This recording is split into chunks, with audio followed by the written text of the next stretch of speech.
What's up, guys, and welcome to the Isn't It Crazy podcast. On today's podcast, I want to talk about how to get a boyfriend from a guy's perspective. So if there's girls out there that are having trouble getting a boyfriend, or maybe you're just tired of being single, these tips can help you play the game a little better. Other than that, a lot has changed since the last time I was in this chair. Conor Mcgregor won his fight, the Packers lost in the playoffs, and we lost Kobe Bryant. So before we get started, shout out to my Chicago listeners, shout out to that one listener in India. Hopefully you understand what I'm saying, but if not, thank you anyways. And shout out to Sean out in the West Coast listening to this right now. For any new listeners, my name is Rudy Perez, and I'm the host of the Isn't It Crazy podcast.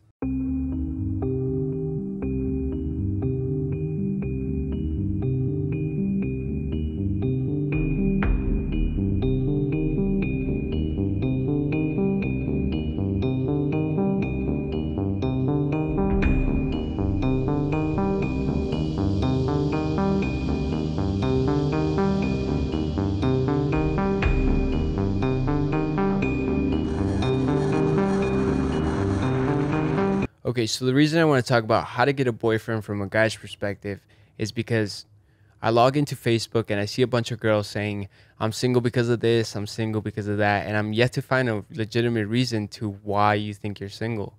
And from a guy's perspective, I kind of know why you don't have a boyfriend. So maybe these tips can help you out. The first tip I could give a girl about how to get a boyfriend is having a hoe phase. Before you even think about dating anybody, go hoe. And I don't mean go fuck every guy you see. If that's what you want to do, go for it. That works too. But what I mean is go have your fun. Go on dates, go to the club. Find out what you want. Find out what you like. Do you like white boys who are musicians? Do you guys like black guys who are athletic? Do you guys like intellectual types? Maybe you guys like somebody who's just down to go watch movies and be a bum all day. You don't know that till you go figure that out. So you have to go experiment with a bunch of stuff. Once you figure out what you like and what you're attracted to and who you see yourself with, then you can move on to step two. Step two is after you find somebody that you're attracted to, it's hard not to hook up with them. So the most important thing you could do is not give it up so quick. Because when we meet a girl, we're thinking, we don't know what you want. We don't know if you want a long-term relationship. Maybe you just want to hook up. Maybe you just want somebody there. We don't know anything. But if you give it up too quick, our mentality goes to booty call. It doesn't go past that anymore. It doesn't go past, I want to be with this girl. It's just, here's some girl that wants to fuck. Here's some girl that I could hit up and nut. So you have to reframe yourself from giving it up so quick. That's the number one thing that goes wrong. So the next logical question would be, when should I give it up? And that takes me to my third tip, making sure you notice how much effort he's putting into you. If you notice that he's taking you out on dates, he's having long conversations with you, he's letting you know that maybe he's at work, he can't talk to you right now, but he wants to talk to you in general, those are all signs of effort. Guys don't do that just for anybody. And guys do that when they care more than sex. The best example I could use is when I bought my car, I worked my ass off, I saved, I did some research on the car, and when I had the car, I appreciated it more because I put work into it. Yes, it's nice when if somebody would have just gave me the car, I would have been happy, but I would have never appreciated it as much as what I had to go through. So effort is a huge thing when it comes to guys. If a guy's putting effort, that's when you give it up. After a while, after you notice that he's showing you that he values you. Because at that point, if we're putting that much effort into a girl, it's more than sex. I can tell you that right now. It's way more than sex. You care about this girl. I don't know if it's a human thing that the more work we put towards something, the more we care for it, but that's what happens. So if you see effort, that's when you give it up. That's your telltale sign to give it up. I gotta stop saying give it up. I should, it sounds so bad. I should probably say like hook up or have sex, but I don't know. Just fucking guy. What do you expect? Okay, so the fourth, and I think it's crucial because a lot of girls tend to ignore this one, and a lot of pretty girls tend to ignore this by a fucking mile. They don't even want to talk about this. It's bringing something to the table. How are you different than any other girl out there? Because Nowadays, there's a lot of pretty girls out there. And we have a fucking catalog called Instagram where we could just see what girls are there, and every one of them could be the same. So you got to bring more to the table, just as much as the guy has to bring to the table, right? You don't want to date a guy who's a bum, who doesn't have a job, who's mean to people. Guys bring stuff to the table, and so should you. Just because you have a pretty face doesn't mean shit these days. Bring us something we could value. So in return, you have to work on yourself before you even think about dating somebody. What are you bringing to the table? Are you bringing a personality, a sense of humor, interest, hobbies? What sets you apart? What can we grasp onto and say, I really like that girl for that reason? So you have to work on yourself before you even try to be with somebody. I usually do these like topics for like 8 minutes, so it's pretty quick. So just in review, so you guys know, maybe write it down. Have a hoe phase where you find out what you like. Don't give it up too quick. Take notice of the effort that he's putting, and that will tell you when to hook up with them, when's the right time to hook up with them. And fourth, making sure you work on yourself so you have something to bring to the table, something that we could value too. Hopefully these tips help somebody out. If they do, please message me. I'd love to hear that story. And if you're doing everything I said and you still don't have a boyfriend, I don't know what to tell you. You know, stop being too picky. I don't know. But that's pretty much all I have to say about that. Hopefully it helps somebody. Other than that, I want to talk about losing Kobe Bryant. When it comes to celebrities dying, I usually don't care. Whether it's Juice WRLD and Mac Miller, like, yes, they were great talents, but at the end of the day, these people, if I died today, those people would have never tweeted me. They would have never said, rest in peace, Rudy. There's this scene in The Bronx Tale where Sonny asks the kid, why do you care so much about Mickey Mantle? Mickey Mantle doesn't care about you. And that's true. Celebrities, well, they don't know who you are, right? They don't care. If somebody dies, they don't know that that person died. So why are some people devastated over celebrities dying? Now, I know it sounds like it's taking a turn for the worst here, but when I heard Kobe Bryant died, I didn't want to believe it. It was the first time a celebrity had ever died where I did not want to believe it. Like I was hoping he was alive. And it kind of hurt because I grew up watching basketball.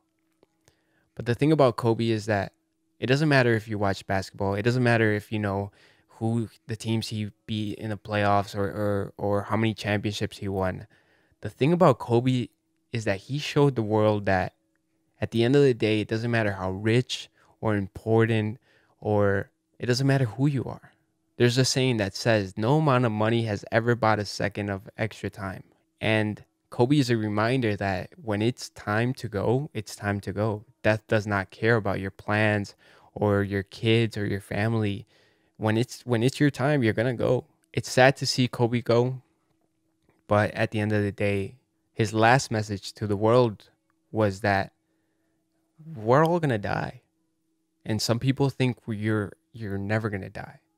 I think that sometimes too. I think I'm young. There's nothing wrong with me. I'm healthy. How am I going to die?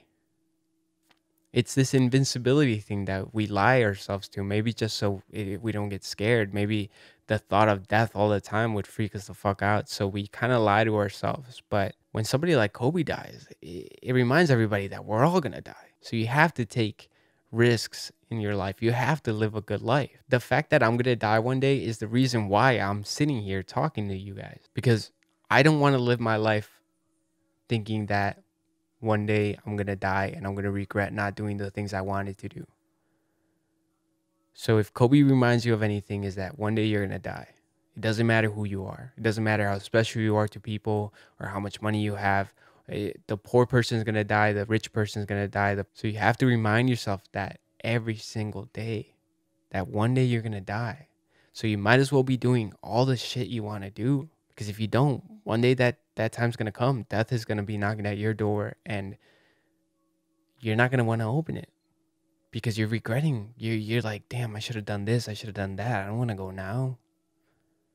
So why not do all the shit you want to do? And then If death comes, then you open that door and say, let's go. Okay, it's my turn. I gotta go. But I'm not leaving any regrets here. That's what Kobe taught me. That Mamba mentality, to go after your dreams, to work hard. Not just say I want to have a good podcast, but work at it every single day. Try new ideas. All that shit comes from Kobe and Joe Rogan and all these other people. But Kobe, you look at somebody like Kobe who worked his ass off to get 5 rings, and at the end of the day, it's admirable, and you get motivation out of that. So I implore you to say, thank God or whoever you pray to that you're not dead, but understand and remind yourself that one day you're going to die. And that will be enough motivation to try a little different, a little harder every single day. So other than that, speaking of athletes, the world does move on, and we got to talk about Conor McGregor winning his fight and what that means to the future. Conor McGregor is an up and coming athlete, and one day he's gonna die too. So we might as well enjoy him while he's here. And I'm glad that he beat Donald Cerrone. And I'm sure every girl has checked out by now. Maybe my girlfriend's still watching. She says she watches all of it. We'll see if that's true. So I'm so happy that Conor won, just because it doesn't matter to me if Conor won in the 5th round due to a knockout, or he submitted the guy in the 2nd round, or he knocked him out in 40 seconds. It does not matter to me, because at the end of the day, him winning means there's more options, more fights for him to come. And the next fight for me, personally, I think it's going to be George Masvidal. Dana White did come out and say it was going to be Khabib.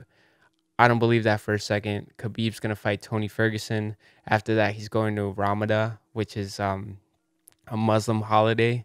So he doesn't fight till September. And Conor's out here saying he's motivated to have $1 billion. And the only way he's going to get to $1 billion is promotion and fights. And the more he fights, the more his whiskey companies and his August McGregor companies succeed, because they're more in the limelight. So he has to keep pushing that needle. I think he's taking a page from the playbook of John Jones. John Jones came back and just started murking everybody. It didn't matter who it was. He's been in the public eye for a whole year now. So I think Conor's trying to do the same thing. I think Conor's trying to have 2 more fights before Khabib. And those 2 fights are going to be George Masvidal and Nate Diaz. There's a finite amount of fights that Conor's going to have.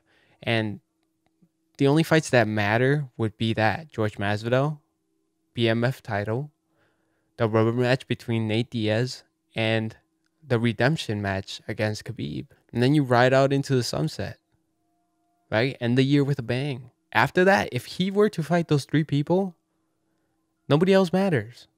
He could fight Kamaru Usman, or he could go chase that unicorn, George St. Pierre. But at the end of the day, if he fought those 3 people, he could retire, or he could do his whiskey business, or he could do something else. But nobody else would ask, because he's not going to fight Justin Gaethje. He's not going to fight Aldo. He's not going to fight Kamaru Usman, because Kamaru Usman's the most boring person on this earth to watch a fight. If you go see the Tyron Woodley fight, if you go see the Kobe Covington fight, they're snooze fezzes. And yes, the shit talking would be amazing, but at the end of the day, he's just going to wrestle Conor. He's not Cowboy. He's not going to say he's going to fight him. He's going to wrestle Conor. Because he's not going to strike against Conor. He could have done that against Kobe, but he's not going to do that against Conor. He's just going to wrestle him. And it's going to be a boring fucking fight. So at the end of the day, you have 3 fights left for Conor. And I'd that happy if that's all he wanted to do. I wouldn't ask him for more. Maybe the fucking Mayweather fight, but that's a joke too. The next 3 fights Conor has to have is George Masvidal, Nate Diaz, and Khabib. Now, George Masvidal scares the shit out of me. George Masvidal is a fucking killer. He's going to come at him hard. He's going to come... His striking game is elite, and his ground game is elite. So, not as elite as Khabib, and people think that Conor's a slouch on the ground. Not true. Conor practices with Dylan Dennis, one of the top jiu-jitsu guys in the world. So to say Conor's going to struggle, sure. But he could hold up his own. But just all around, George Masvidal isn't a slow starter like Cerrone. So you could see why this guy scares me. But at the end of the day, I'm going to ride and die with Conor, so I got to pick him to win. And if he does win, then it goes to Nate Diaz because he has the BMF title now. And Nate Diaz was the one that started it. So Conor could be like, come get it. It sets up one of the biggest fights in UFC history, the trilogy, the rubber match. He wins that one, fucking superstar. And you're talking about the rematch against Khabib. He wins those 3 fights. He's a fucking legend.